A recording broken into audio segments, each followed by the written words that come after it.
Hello' guys, আজি বনাম কণ বিলাহী আৰু কচু পিপলি আৰু আজি খাম চাই থাকিব কেনেকৈ বনাম।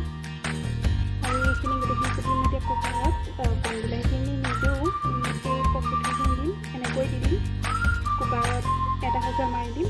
তাৰপিছত বহুত এক কুকাৰ হোৱা যেন লাগিছে, কিন্তু সেইখিনি হুচেল দি দিম, তেতিয়া একেবাৰে কম হৈ যাব।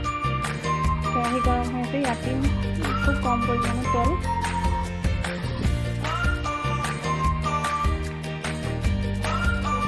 কেইটামান 20টামান হ'ব। ইয়াত লৈছোঁ কণ বিলাহী কেইটামান কাটি লৈছোঁ, জলকীয়া লৈছোঁ, নহৰু পিচি লৈছোঁ একেলগতে, আৰু পিঁয়াজ এটা কাটি লৈছোঁ। আৰু তেল গৰম হ'লেই দিম এতিয়া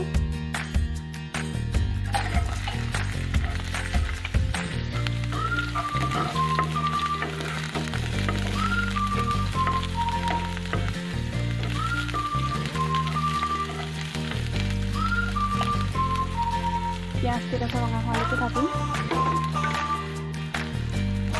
কেইটামান দিম জিৰা গুড়ি,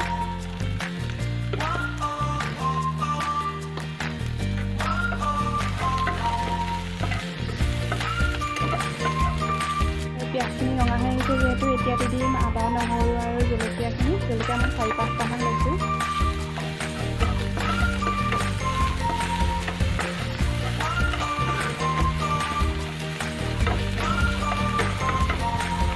এতিয়া ইয়াত বিলাহীখিনি দি দিম, এইখিনি ভাজি ল'ম ভালদৰে, ভাঙি যোৱালৈকে। দি ল'ম পৰিমাণ অনুসৰি, আৰু এইখিনি ভালদৰে মিশ্ৰণ কৰি দিম।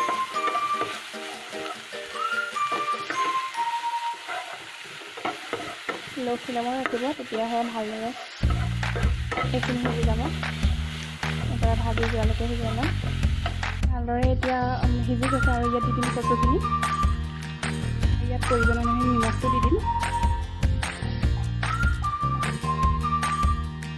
আৰু ইয়াত দিম জালুক দিম, অলপ সৰহকৈ দিছোঁ কাৰণ কচু তাতে আকৌ বনৰীয়া কচু।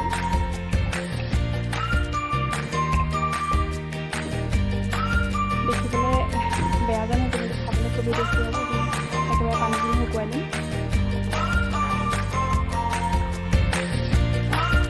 চলি আছে, প্ৰায় পানীটো শুকালেই আৰু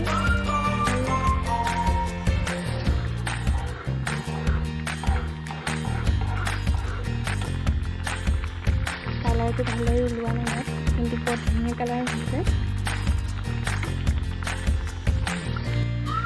শুকাই আদায় হ'ল পানী, ইয়াত আৰু ধনিয়া দি নমাই ৰাখিম।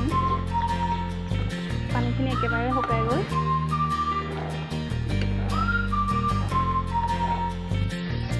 ৰেডি হৈ গ'ল, আৰু কণ বিলাহী দি পৰিৱেশন কৰিছোঁ। বনাই খাব এনেদৰে খুবেই ভাল লাগে।